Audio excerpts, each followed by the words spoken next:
informed and entertained. My name is Chad Hagwood. I'm with Lument. We're a national Fannie, Freddie, FHA, and bridge lender. I'm from Birmingham, Alabama, and I'm very, very honored to be here and host this and moderate this exciting panel. I've got some old friends up here, and I've got some new friends up here. My old friend Rob Lipson, we were talking the other day, and he said, he's talking to the kids. And it's like, Dad, what's the redneck from Alabama doing moderating the panel? Did he have to convert? Did he get circumcised? And I said, Rob, remind the kids I was adopted and the circumcision was taken care of 52 years ago. So we're good. So I'll let them know that. we'll start with you. My name is Robert Lipson. I'm with Barkadia. I've spent the last 30 years on the mortgage banking side. When I worked with Chad, we were doing big deals. It was back in the GMAC days and the Cap Mark, but for the last 15 years at Barkadia, I've become an agency expert. I spend all day long doing Freddie and Fannie loans. And of course, every 5 years, they make you relearn how to do a loan. So everything's new and fresh again. I've been, again, looking forward to hearing everybody else's opinions, and I got some of my own on what's going on in these markets. So we'll talk some more. Ezra? Okay, here's me. All right, Ezra Dweck I'm the president and co-founder of Icecap Group. Been in real estate now for probably about 12 years. Been with Icecap for 7. We lend on 1 to 4 family, multifamily, and mixed use, like kind of up to about $10 million. And for light rehab, heavy rehab, bridge, ground up, and then term. We're volume players. We do probably like 500-600 loans a year, and small bite-sized deals. Great. Shimon? Thank you. Shimon Eisikowicz, Chief Lending Officer, Cross River Bank. I've been with the bank since the bank was founded in end of 2008. Spent 12 years at another regional bank leading up to my stint here in various roles at the branch side, residential lending, credit, and then commercial. We're a traditional bank, DIC, state chartered bank, Jersey state charter, that is, and we lend on multiple different asset types, have different products and things like that, and everything we do is portfolio, which we'll talk about as we get into some of the other products and things as the questions come up. Alan? Alan Litt, owner of Greystone, Monticello. We are a bridge lender, typically loans from 15 or 20 million through 500 million. We're national. We lend in every state. We're 70 people in New York and 40 people around the country. And we're an active bridge to agency lender. Great. Thank you, guys. We'll dive right in. From a lender's perspective, are you guys seeing a little bit more of reality starting to come into play between the buy and sell side with the transactions that you're seeing? Alan, I'll start with you. So over the last 60 days, we've been seeing buyers and sellers coming together. And it stopped in October, November, December, and now it's starting to get there. We're also seeing a lot of retrading going on at the last minute that are getting to the number that both buyer and seller are happy with. We're also seeing a lot of buyers buying loans or assets from lenders at the debt and then putting in new fresh equity. So that's a whole nother business we're seeing, is that recapitalization of loans that were done in 21 coming back around is recapitalized in 22. It's just starting. It's still very awkward sitting in the room with the buyer and the seller. I'll jump in on that for 1 second. One of the things, though, is even just the last 5-6 days of rates pumping up another 25 bips. People who would come to the table, and I was sizing deals, applications out last week that on, I think Monday, like, don't bother. The deal's good for 5 minutes. And so I think, again, I've been, as I said, I've been in this business a long time. I've done deals with a 9% 10-year treasury. I've done deals with a 0.9% 10-year treasury. We need something where it's not swinging 100 basis points in a 2-week period to get to real stabilization in deals. And what's that going to take? Where does the stability come from? So what I'll say, if I knew that answer, I wouldn't be sitting up here. I'd be trading bonds on some island somewhere. I honestly don't. So It's we for- do trade bonds, and what we see is when the PPI or the CPI move, that's what happens. Yeah. And it is clear that the minute that happens, the rates change. And so if you watch those statistics, you watch employment, you watch inflation, you watch PPI, watch CPI, you're going to see what he's talking about. It's all right there. What are you seeing? Truth is, I would just jump in for a second. It may not be the popular response in the room, but doing this as long as I'm doing this, between 6 and 8% is probably not that crazy. I'm pretty sure, 2.75 to 4% is a lot more of an anomaly than the 6 to 8% rate or range that we're seeing. So I just think this is the new normal, and I think people need to get used to it. There may be, 50 basis point swing. We may see things settle down a little bit for some, for some time for one reason or another.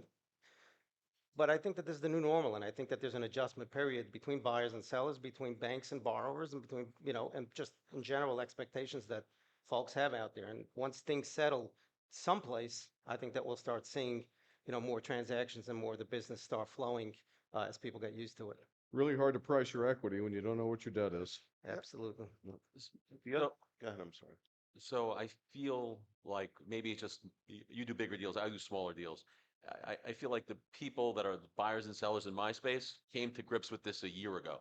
And we've seen transactions just happening. People know, okay, it's over. Things have like debt's maturing. You need to get out.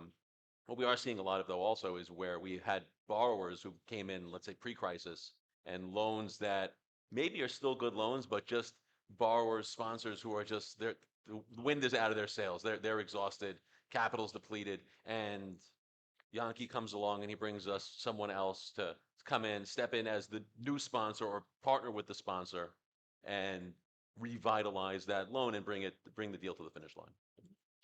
Well, you've got the mic. What deals, what product type is in favor? What's out of favor? What do you like to see? What do you send it to your competitor? So we're niche. We know what we're good at. We know we understand. We're multifamily, mixed use. That's mostly a multifamily component, and 1 to 4 family that really that can act like multifamily. So income producing 1 to 4 families. So for us, we don't want to be technologied out of things. People need a place to live, and we like to go where they like to live and lend to the people who are creating that housing stock for them. One thing we're seeing is Blackstone, others like that, KKR, are buying houses everywhere. That build to rent model is huge. You're seeing Toll Brothers do it. And so it's taking out of the market housing. The country's short 5 to 7 million housing units. So as you said, people need a place to live. So that's what we also look at. Do people really need to live here? Is this their first check in the month? Can they afford to live here? And that's what and healthcare is what we're focused on. Other than that, I mean, we would not be allowed to do a commercial. We'd not be allowed to do a shopping center. We would get shot down on any of that kind of stuff. You're 100% correct in so many parts of the country that the need for affordable real housing is so dramatic, and so much of the construction is focused on AAA things that, I'm not sure people could afford them 5 years ago, but certainly it's more difficult today. Do you think this need gets more lender acceptance for B and C type products in the future, or yes, no? I think it's going the other way. I think you come to us with a 1970s property, we're a no. Yeah. That should be torn down and rebuilt. An Israeli pension fund bought 50,000 houses in the United States. They're just buying all these houses. So all of these apartment communities are full because people need a place to live. Yep. I think related to that, one of the things we're seeing in the last, I want to say 6 to 9 months with Freddie and Fannie, the focus on property condition, both going into making the new loan and, we're getting borrowers put on the Fannie Mae A checklist the year after the loan closed. They've made all their payments, but some tenant called up and said, Yeah. the laundry machines haven't worked in 6 months. And they call their congressman who calls FHFA. And the next thing you know, the borrower's on the A checklist because of laundry machines. I mean, that's something we'd never thought of before. And I said that's become a very big focus of the agencies right now, so. It's certainly gotten a lot more scrutiny over the past 24 months. Does that self-correct or does it get worse? I think it self-corrects, but maybe I'm an optimist on that. You know, people figure out they got to maintain their properties. I'm the workout team for Fannie Mae.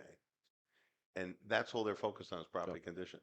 They go and they analyze this now and they're good properties. Yep. They're writing these guys up for, piece of vinyl siding that's, a little off. There's a standard now they're expecting and they're not going to tolerate it. The agency inspections have become more akin to an FHA inspection. Yes. Yes. I just want to mention one thing about Blackstone and KKR. They're buying up rental properties, but those properties are staying on the market, right? And they're probably staying on the market in ways that are better than if individuals owned them. So they're always going to be fixed up. They're going to be ready for rental. Yep. Those are units that are constantly open for rent, and people don't get stuck there. So right now with the 30-year loan, people are getting stuck in the wrong housing because they took a loan 4 years 2%. ago at 2.5%, They're not and moving. like they can't afford a new house of the same value. So they're stuck. The kids moved out of the house. Now they're stuck in a 4-bedroom house, or just as empty nesters. So Or the other way around, my kids who bought the 2-bedroom and now are going to need more rooms, you can swap with them. Yeah. Right. except they can't swap for the mortgage payment. And that's- The other thing you see is a lot of people borrowed money at 3%. Their loan comes due now and it doesn't pencil at 5 or 6%. Yep. That's, And so, everybody's a genius when rates are 2.5%. right. So When they're Alan, nine- that's actually one of the things I had asked Chad to approach. We started last year saying this was going to be a busy year because all those 21 loans that were 3-year loans were coming to maturity. And honestly, I'm not seeing it in my office. I don't know if you're seeing, guys coming in for bridge to bridge. But I'm not seeing What we're those seeing permanent is a loans. lot of people buying the property for the loan amount, putting in new equity, and the existing equity is getting wiped out. We're doing a ton of that. Because when I Previous talk bridge. to some of your competitors, like Yeah. I won't name your competitors so people don't call them. Yeah. But some of them are saying, we're just the old pretend and extend with a different name. But because our CLO was a 6-year CLO, we made a 3-year loan. We'll just keep this money out there because we know it'll be better in 3 years. We think. It's public data, but one of our largest competitors has all their CLOs and they're at 3.5 debt yields. Right. So we all know that doesn't work when they have to go exit. I mean, it's in the public domain, that information is the 3.5, 3.7 debt yield. So the whole CLO is averaging that. So Right. we know that doesn't work. So that's why someone's going to need to come in. Somewhere. This whole thing's going to have to get pushed through the sausage machine to get out the other side. And there's going to be a lot of hurt along the way. So to your question, Rob, when do we start seeing those where, one man's pain is another man's opportunity? And I think everyone in the room wants to know, when do we start seeing I'm seeing it now. those opportunities? I'm seeing it now. That's good. Yes, I don't think there's any right answer to that. I think that, as Alan just said, I think it's going to have to work its way through the system. What we're seeing is a ton of that business that, that was written 3, 4, 5 years ago that just doesn't make any sense today based on Yep. rents perhaps being frozen or rates just being ridiculously low, or a combination of both. And what we're finding is a lot of the non-banks that have gotten into the space, and we're seeing a lot of that business come our way, where we're enabling them to write that business by providing them the capital, the warehouse facilities, or things like that, or note on note, or other things to bridge some of these gaps. And for us, that's been a big part of, the business over the last 2 years, because the banks are either dealing with the issues and challenges that we've just spoke about and that we all know exists. And then the other non-banks are coming to the market and saying there's opportunity to make some good loans, and obviously help some borrowers on some quality assets when banks are just not able to or not willing to right now. For us, that's been a big part of the business, while we still focus on some of the other more traditional real estate loans that come our way, whether it's the small multi-mixed retail, really not office, but, other than that, any of the, income producing assets. So, it's, as you said, it's one, one man's, loss and others gain. Same thing for the banks. I think while banks are dealing with some of these issues, for us having the balance sheet and capacity that we have and the appetite, it's enabled us to really break So- into that space. So this is a very important point. any of you guys, customers, you walk into a bank, listen to what he just said, wholesome balance sheet. There's no point in going to him to lend money, to borrow money from him, if he can't continue to lend you money. You should be doing diligence on your banks the same way we do diligence on all your loans. 100%. Because you're going, and this guy here is sitting here saying, I am a wholesome bank, which I know he is a friend of mine, and the fact that he can continue to have a relationship. It's too expensive for you as operators, bank here, bank there, go here, go there. Do you need one bank? No. But when you go to do business with a bank, do your diligence. There is a huge New York bank that basically cannot do a real estate loan right now. Cannot. They're saying all sorts of nice things and they just can't do it. The regulators say no more real estate loans. So do the way we do diligence on all of you all, you should be doing diligence on us as well.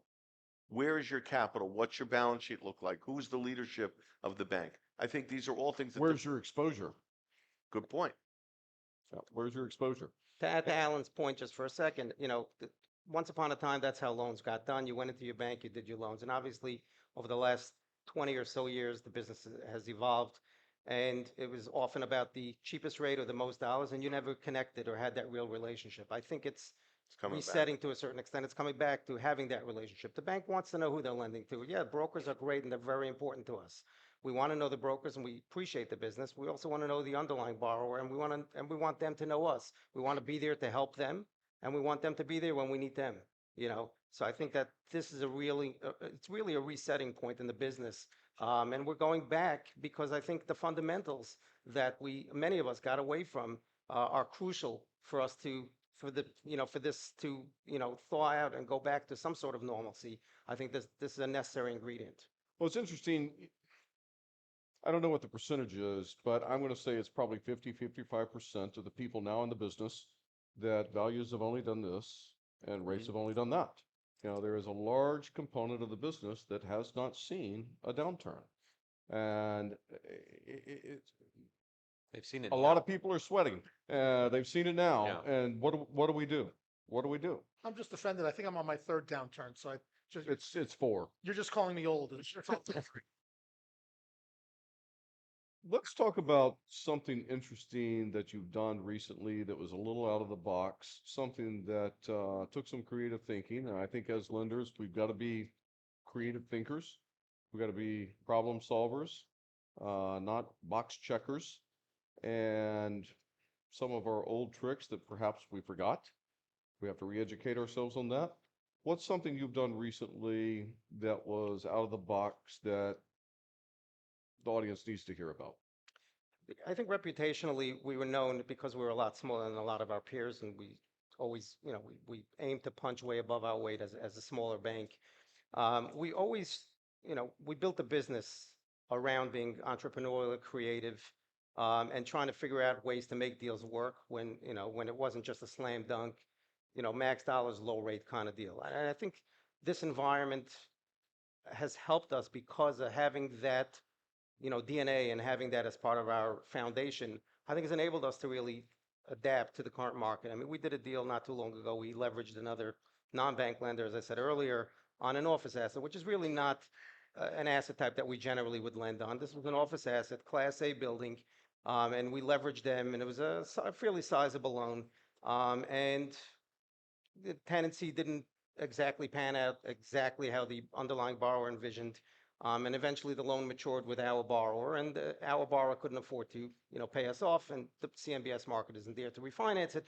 So, we came up with a solution. We found a buyer to buy that note from us at par, and we structured another note on note to that buyer in essence, while they worked out the issue with the underlying borrower, and it didn't take them long.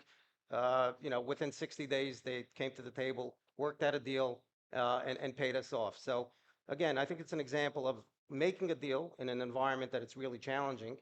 And at the same time, it's also working as best as we can with our borrowers and with the underlying borrowers to try to ensure as best an outcome as possible. It could have gone really terribly wrong had we not taken that approach. And I think that banks in general banks and lenders in general need to understand the underlying issues and how to figure out a solution and not just fold the can. because it's a problem. So I think that's an example of many that in this environment. Alan, you do a lot of creative things. How about you?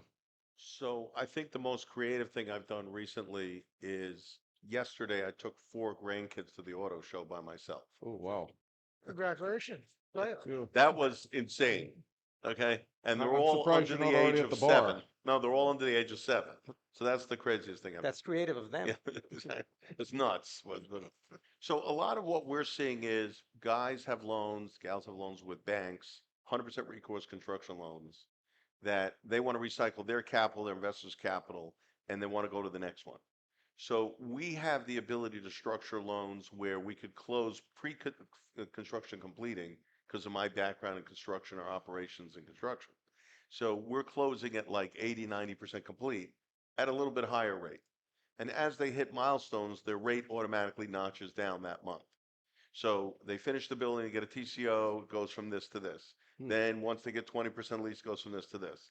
And we're then able to build in earnouts so they can earn out their pref equity or their mezz guy, so their overall rate comes down. We're Great. doing a ton of that business now because we're capturing Class A product in good markets. We've taken the construction risk out by some other bank taking it. The bank right now needs to recycle capital. All banks do. So that's something that we're doing a lot of. Ezra? So I'll give just 2 anecdotes. They'll be quick, and if it takes long, I'll just do one. Uh, so not so much on like the structure of an actual deal, but more like deal making and closings.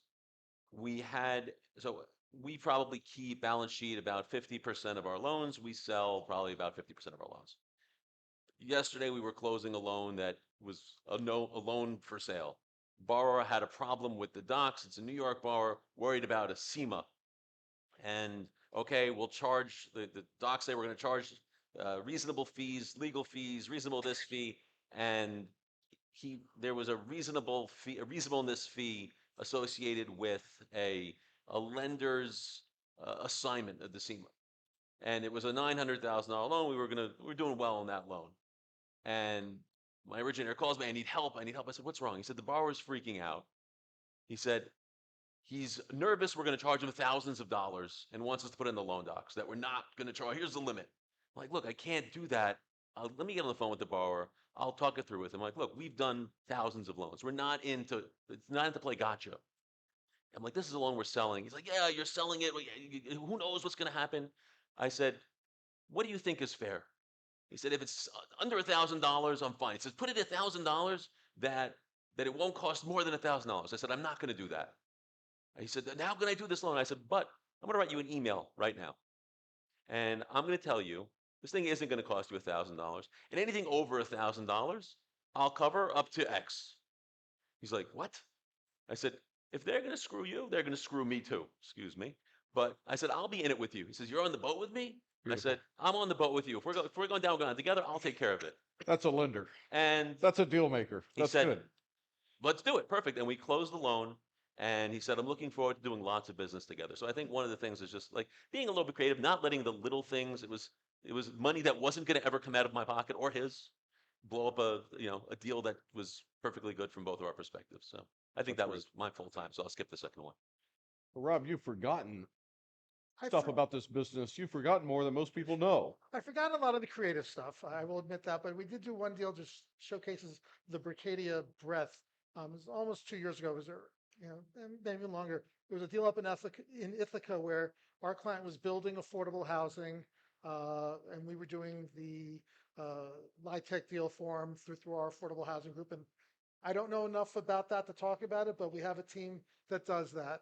On the same, or adjacent parcels, he was building a parking garage that the city of Ithaca was going to lease back from him, and we helped him get a net lease investor put together for that. And then there was they put a student housing because it was near Ithaca College also. And so there were 4 buildings, and the third one was, student housing. And we brought in Jeffries, who owns 50% of us, and they did a student housing bond offering to take care of that. So it was a little bit of creativity where we got we started looking for the affordable housing deal, and we pieced together the rest of it, and it worked well. So we can do stuff like that. But I will say, again, when I go back with Chad, we were doing very large, interesting deals. I think, Alan, I think I met you a long time ago at a deal, a conversion of a Kohl's store. Yeah. Where was it? Exactly. Yeah, I think that was where I first met you 15 years ago. 20. 20. So fun stuff like that. Yeah. Now it's bread and butter, Fannie and Freddie deals. So I don't have the fun stuff to talk about. So we got about 5 minutes. I want to open it up to the crowd and let's ask the questions that you want asked, provided you're all still awake. Questions from the crowd? Anyone? Okay. Uh-oh. Yes, sir. Uh-oh. Yeah, Bringing him, right. do you guys look at that, think of that out? Where do you see the risks versus reward? So where do I see the risks versus rewards? So I think that the last question we were going to ask was, how did you get to this level in terms of like where you are? So I think for me, the answer is relationships. So I work a lot with people that we trust very much, and we work with them tightly. We also trust and verify. So we're doing our own valuations, a lot of diligence, and we also have balance sheet capacity. So we're going to look and say, all right, do we really believe this? Where would we buy this property? And we've done a few deals like that. So if we see deals that we've done over and over again with wholesale fees, well, like, you know what? We're going to go buy one of these wholesale deals. We're going to be the buyer. Let's do the exact same thing that we've seen happen over and over again, and let's see how it works out for us. So trust, experience, doing it yourself, and then being willing to balance sheet some of this stuff, because it doesn't matter if you trust them and you've done it yourself and you know things are good. It's going to be a hard loan to sell. So I think his point is so important. He used the word relationship. And I think everybody on this panel says the same thing. If we have a relationship with the borrower, you go out of your way. You figure out a way. It's You never li- about that one deal. It's Yeah, about the well, rest of them. Right. It's leaning in on when the client needs you and pulling back when you go to the client and say, I need help. But you had a client there where you clearly, leaned in for them, Yeah. and then you figured it out. So that, just focus on that word. Share your secret sauce. I think the secret sauce goes back to what I said earlier. It's about the true relationship. It's about truly understanding the client's needs and then trying to figure out how you can solve, the issues or whatever it is that the client's looking for in that specific deal. It's easier said than done, and I think that to me that's been our, I guess, secret sauce, using your words, because other banks, other lenders are not always able or willing to take the time to do that, and I think that often that's what it takes to make a loan. It's not always, as I said, about the rate. It's not always about proceeds. Those are all important. It's much more about understanding the need and trying to figure out a solution to solve for at that moment. There's someone in the back that had a question. Yes, sir. Are there any general guidelines that you guys have or when terms like a 10% cash assignment fee? I couldn't hear the question. Could I couldn't you hear. repeat it? So the question was, I'll repeat it, do we have general guide, or do all of us have general guidelines on assignment fees? So if anyone else deals with loans with assignments, otherwise I can take it. So yeah, again, it depends on the deal. If it's like a heavy value add deal that there was something interesting. So I have a wholesaler in this room who goes in, locks up a property, gets plans approved, and he moves it from like a 2-family house into a 10 family development site. So like, okay, like I'm kind of ignoring what the underlying is there. But if you're buying a single family house, which I'm guessing is kind of what you're talking about, and just like you got a pretty good deal, we're going to limit that to like 10%. We're going to say, okay, you got a good deal. We'll give you 10% on top of that as like our allowable assignment fee that we'll lend on, and then pretty much cap it out there unless you can prove to us why there's something amazing going on here. Got time for one more question. Anyone? Okay. I'll go back. I'll give the one secret sauce from my career is, and Chad and I come from that financial intermediary role where we're between lenders and borrowers. And there are guys that sit on our chairs who think they work for the borrower. There are guys who think they work for the lender. And to me, the most important thing is to remember, you work for both. And our goal is to have a deal where both the borrower and the lender want to do the next deal. It's a lot easier to do a second deal than it is to get a new client to do a new deal with you. And so 90% of my business at this point is repeat business. My boss will complain I'm not getting enough new business, but I'm staying busy with the repeat business. But that's sort of is remembering you don't just want to keep the borrower happy. You don't want to just keep the lender happy. You got to keep both sides happy if you want that next deal. And there's an art to that. Election year, a lot of upheaval, a lot of uncertainty. You got a borrower that maybe has a little time left, but not a lot of time left on his loan. Do you execute today or kick it down the road for a few months? Bravo, start with you. I think that really goes back to if I knew the answer to that question, You wouldn't be here? I wouldn't be here. It's like I have one guy who I actually was complaining because he started doing all 15-year deals from 2018 to about last year. I'm like, guys, I'm not going to be around for the refis and I need another round. And he has started the last 3 deals are all 5-year deals. So he says he wants to put some certainty, but he's also waiting out till maturity. He's not paying off any, usually he'd grab the extra cash early. It's like, I don't know which way they're going and I'd rather just wait it out. So if I'm happy with what I got, I just wait. The deals that are working today, at least the ones that we're seeing, the borrowers are jumping at it and we're striking deals, often with more flexible prepays. They're giving them an opportunity if rates do drop or there's an opportunity to refi, we'll have some type of flexibility in there to allow them to get out and refi either with us or perhaps with others. But I think if it does work, this is the market to capture that. And if it doesn't, then, as somebody said earlier, kick it down the road because there really isn't much of another option to some of those borrowers.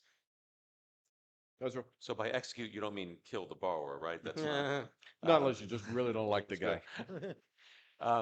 So a lot of our term debt is 30-year debt, so it's done. But on our bridge product, if we see something coming up to maturity, and we're going to sit down with the borrower and say, hey, look, we have this issue. We're uncomfortable. We don't extend and pretend.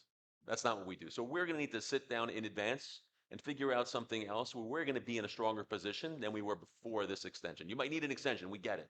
But we're going to need either deed in lieu, some type of principal pay down, a new sponsor coming in that has additional resources, something that puts us in a better position. Because all of our guys are pretty much personal guarantees. So they're in it with us together. So we're going to extend, but we want cooperation and to be able to go back to our message and say, hey, look, we extended this loan, but it's not just kicking the can down the road where we know we're going to have a problem. Alan, you get the final word. It's all about the structure. So if you put enough structure in something, you can extend it. If you don't have enough structure, you can't.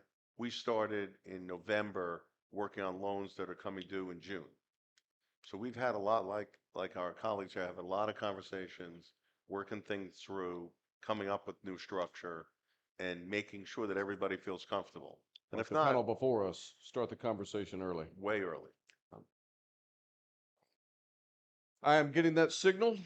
I want to thank everyone for being here. I want to thank the panelists for taking time from their schedules. Thank you very much. Great job. And thank you.